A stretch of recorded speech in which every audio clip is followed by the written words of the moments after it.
Diqqət! Bakıda sürücüləri qorxudan şəxs peyda olub. Özünü qəsdən maşınların altına atır.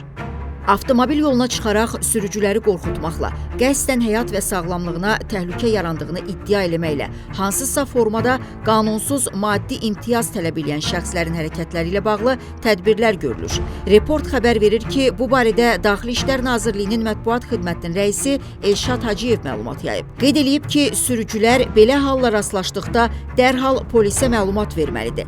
Əsassız olaraq hansısa şəxsin ictimai təhlükəli əməllərinə biganə yanaşılmamalıdır. Bir hadisənin gizlədilməsi, yaxud hansısa danışığa gedilməsi başqalarını da eyni hədəyə məruz qoya bilər. Qeyd eləyək ki, sosial şəbəkələrdə yayılan görüntülərdə Bakının Yasamal rayonu ərazisində 20 yanvar dairəsi kimi tanınan yerdə gənc oğlan özünü qəsdən nəqliyyat vasitələrinin altına atır.